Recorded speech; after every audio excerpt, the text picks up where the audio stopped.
లేవనే లోటు లేకుండా రైతులకు మేలు చేకూర్చి ఆదాయం సమకూర్చాలనే ఉద్దేశంతో రిలయన్స్ సంస్థతో నెలకొల్పనున్న కంప్రెస్డ్ గ్యాస్ యూనిట్లను ముందుగా కనిగిరి నియోజకవర్గంలో నెలకొల్పడం జరుగుతుందని ఎంపీ మాగుంట శ్రీనివాసులు రెడ్డి అన్నారు.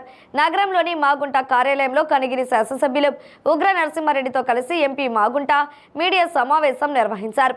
ఈ సందర్భంగా వారు మాట్లాడుతూ నేపియర్ గ్యాస్ నుంచి కంప్రెసర్ గ్యాస్ యూనిట్ను 150 కోట్ల రూపాయలతో నెలకొల్పడం జరుగుతుందని 6 మండలాల్లో 6 యూనిట్లు ఏర్పాటు చేయనున్నట్లు ఎంపీ మాగుంట అన్నారు. రిలయన్స్ సంస్థకు భూములు కౌలుకు ఇస్తే ఎకరానికి 30,100 రూపాయలు ఇవ్వడం జరుగుతుందన్నారు. సొంత సాగు చేసే రైతులకు సంస్థ విత్తనాలు, ఎరువులు, సాంకేతిక పరిజ్ఞానాన్ని అందించి ప్రోత్సహిస్తుందని, అలా సాగు చేయడం వల్ల 60,000కు పైగా ఆదాయం సంపాదించవచ్చునన్నారు. రాష్ట్ర విద్యాశాఖ మంత్రి లోకేష్ బాబుతో కనిగిరి ప్రాంతానికి ప్రాజెక్ట్ ఆవశ్యకతను చెబుతూ కనిగిరి ఎమ్మెల్యే ఉగ్ర నరసింహారెడ్డి వెనుకబడిన ప్రాంతమైన కనిగిరిలో పరిశ్రమలు స్థాపించాలనే ఉద్దేశంతో వీటిని నెలకొల్పడం జరుగుతుందన్నారు. ఎమ్మెల్యే పట్టుదలతోనే ప్రాజెక్టు తీసుకువచ్చారన్నారు. వెనుకబడిన కనిగిరి ప్రాంతానికి రాష్ట్ర ప్రభుత్వంతో ఒప్పందం చేసుకున్న రిలయన్స్ సంస్థ 66,000 కోట్లతో మొట్టమొదటిగా కనిగిరి ప్రాంతంలోనే కంప్రెస్డ్ బయోగ్యాస్ యూనిట్ను నెలకొల్పుతుందని ఎమ్మెల్యే ఉగ్ర నరసింహారెడ్డి తెలిపారు. రాష్ట్ర ప్రభుత్వం రిలయన్స్తో ఒప్పందం చేసుకునే ముందు కనిగిరి ప్రాంతంలో ప్రాజెక్టు పెట్టమని నారా లోకేష్ చెప్పడం జరిగిందని ఎమ్మెల్యే అన్నారు. లోకేష్ బాబును కనిగిరి ప్రాంతం ప్రజానీకంతో పాటు తాను కూడా ముఖ్యమంత్రిగా భావిస్తున్నామని అన్నారు. కనిగిరి ప్రాంతం సమస్యలను గుర్తించుకొని పరిశ్రమ ఏర్పాటు చేసి శంకుస్థాపనకు రావడం మంచి పరిణామమని అన్నారు. అపర కుబేరుడు అనంత అంబానీ వెనుకబడిన ప్రాంతానికి రావడం ఎంతో మేలు చేకూరుతుందని ఆశాభావం వ్యక్తం చేశారు. పరిశ్రమలు లేవు అనేది లోటు లేకుండా ముఖ్యంగా రైతులకి మెరుగుపడే విధంగా కూడా వారికి ఆదాయం అనేది ఏ విధంగా ఇంక్రీజ్ అయితే బాగుంటుందనేది వారు మన విద్యాశాఖ మంత్రులు లోకేష్ బాబు గారితో కూడా మాట్లాడుతున్నప్పుడు ఒక మంచి ఆలోచన వారికి కూడా లోకేష్ బాబు గారు కూడా వచ్చి ఇది నేపియర్ గ్రాస్ అనేది ఆల్రెడీ అక్కడ కూడా పెరుగుతూ ఉంది.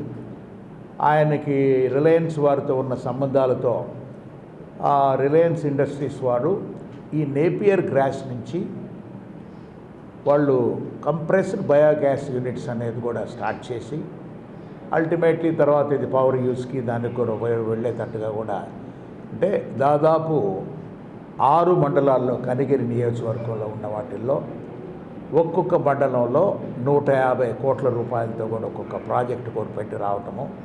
ముఖ్యంగా రైతులకు ఏమిటంటే దీంట్లో ఉన్న ఆదాయం అనేది కౌలుకి ఇచ్చేస్తే కంపెనీ వాళ్ళకి రిలయన్స్ ఇండస్ట్రీస్కి 30,100 రూపాయలు అనేది కూడా సంవత్సరానికి వారికి కౌలు కూడా ఇచ్చేదానికి రెడీగా ఉన్నారు. వారే ఆ నేపియర్ గ్యాస్కు సంబంధించి సీడ్ కూడా ఇస్తారు ఉన్నప్పుడు కూడా కావాల్సిన ఫర్టిలైజర్స్ కూడా ఇస్తారు ఉన్నప్పుడు రైతు అక్కడ దాన్ని కాపాడుకుంటూ సేద్యం చేస్తే ఆ వచ్చిన తర్వాత ఆ పంట వచ్చిన తర్వాత వాళ్ళే మెషిన్లతో కూడా హార్వెస్టర్లు ఉన్నాయి.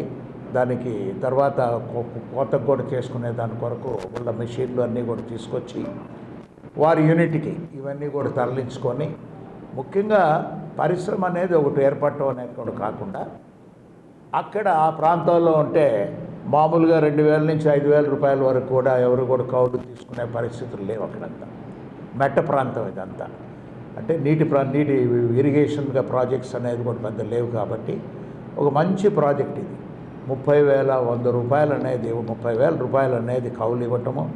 అది కూడా కాకుండా ఎవరన్నా వాళ్ళు సొంతంగా కూడా రైతులు వాళ్ళే మేమే సేద్యం చేసుకుంటాము ఈ నేపియర్ గ్రాస్ కూడా పండిస్తామని అన్నప్పుడు వాడికి కూడా దాదాపు 60,000 రూపాయల వరకు కూడా ఆదాయం వచ్చే విధంగా కూడా ఇవన్నీ కూడా రిలయన్స్ కంపెనీ వాళ్ళు రావటం వాళ్ళు చెప్పడం అన్నీ కూడా జరుగుతున్నాయి. ఇది ఒక దాదాపు ఒక సంవత్సరం 7-8 మాసాల నుంచి మన కనిగిరి శాసనసభ్యులు గారు ఉగ్ర నరసింహారెడ్డి గారు మన లోకేష్ బాబు గారితో కూడా ప్రశ్నిస్తూ చర్చిస్తూ ఈ ప్రాజెక్టు గురించి కూడా కనిగిరికి ఆవశ్యకత అనేది కూడా చెప్పుకుంటూ మొదటి ప్రాజెక్టుగా కనిగిరిలోనే మీరు కూడా పెడితే బాగుంటుందని వారు రిక్వెస్ట్ చేసిన తర్వాత మన విద్యాశాఖ మంత్రులు గారు కూడా లోకేష్ బాబు గారు కూడా ఒక మంచి ఆలోచనతో కనిగిరి అనేది చాలా వెనుకబడిన ప్రాంతం, దీన్ని ముందుకు తీసుకెళ్ళాలని అంటే ఒక ప్లాంట్ అక్కడ కూడా ఇచ్చి, అంటే ఆంధ్రప్రదేశ్లోనే దాదాపు 550 ప్రాజెక్టుల యూనిట్స్ కూడా పెట్టబోతున్నారు ఉన్నప్పుడు ప్రతి ఒక్కరు ప్రకాశం జిల్లాలో కూడా మనకు రాబోయే రోజుల్లో దాదాపు ఏంటంటే ఒక 10 నుంచి 15 యూనిట్లు కూడా రాబోతున్నాయి అన్ని ప్రాంతాల్లో. ఒకసారి రైతుకి ఇది ఆదాయం ఉన్నది అనేది తెలిసినప్పుడు ప్రతి దగ్గర కూడా ఏం లేదు, శ్రమ లేని పంట ఇది. ఆ నేపియర్ గ్రాస్ అనే దానికి ఆల్రెడీ రైతులు ఇప్పుడు మనం పండించుకొని రావటం కూడా చూస్తున్నాం. ఇంకా సైంటిఫిక్ మెథడ్లో కూడా దీన్ని కూడా ఎక్కువగా కూడా పండించి తీసుకొస్తే రైతుకి ఆదాయం 60,000 రూపాయలు అనేది ఇప్పుడు వచ్చే పరిస్థితిలో ఉంది. అది ₹1,00,000 కూడా వెళ్ళేటట్టుగా కూడా పంట ఎక్కువగా కూడా పండితే వచ్చే కార్యక్రమం అనేది కూడా జరగబోతుంది. ముఖ్యంగా ఈరోజు కనిగిరి ప్రాంతం వెనుకబాటు ప్రాంతంగా గతం నుంచి పిలుచుకోబడుతున్న ఈ ప్రాంతాన్ని మా ఎంపీ గారి సహకారంతో ఏదైతే railway line Nadikudi Kalahasti line మీద వారు కృషి చేస్తున్నారు. ఆగస్టులో నడికుడి కాళహస్తి లైన్ కనిగిరి నుంచి డెమో ట్రైన్ని ఆపరేట్ చేయడానికి కూడా కేంద్ర ప్రభుత్వం ఆదేశాలు ఇచ్చిందని చెప్పి మా ఎంపీ గారు చెప్పినప్పుడు మా అందరికి కూడా ఆనందంగా ఉంది. ఎందుకంటే ఎప్పటి నుంచో ప్రజలు దీంతో ఆశతో ఉన్నారు. చిన్న చిన్న ప్రాబ్లమ్స్ ఉంటే కూడా వీటివల్ల క్లియర్ చేస్తున్నారు. కాబట్టి ఆగస్టు 15న కనిగిరి నుంచి రైలు ప్రారంభమవుతుంది అనేది ఒక ఆశ మా అందరిలో ఉంది. మరి అదేవిధంగా IIIT మా ప్రాంతంలో గతంలో ఒంగోలుకు వచ్చినా దాన్ని ఇక్కడ స్థలం లేని కారణం చేత కనిగిరికి షిఫ్ట్ చేస్తున్నారు.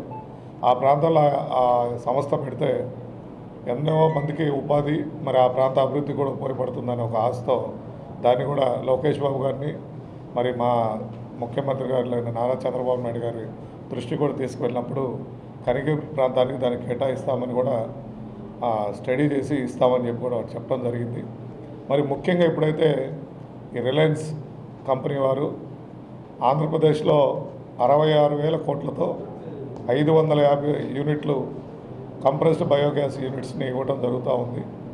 దాన్ని రిలయన్స్ మరియు ముఖ్యమంత్రి గారు ఆంధ్ర రాష్ట్ర ప్రభుత్వం మీటింగ్ జరిగేటప్పుడే మా యువ నాయకులు నారా లోకేష్ బాబు గారు కనిగిరిలో మొదటి ప్లాంట్ మీరు పెట్టాలని చెప్పేసి ఆ ఎంఓయూ అవ్వకముందే మా ప్రాంతాన్ని గుర్తించి ఈ వెనుకబాటుతనాన్ని గుర్తించినందుకు మా ముఖ్యమంత్రి అంటే నా ముఖ్యమంత్రి అన్న విధంగా మేము నారా లోకేష్ గారిని పిలుచుకుంటున్నాము కనిగిరి ప్రాంతం వాసులందరూ.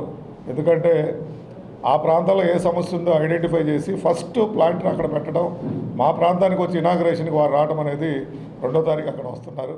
వారికి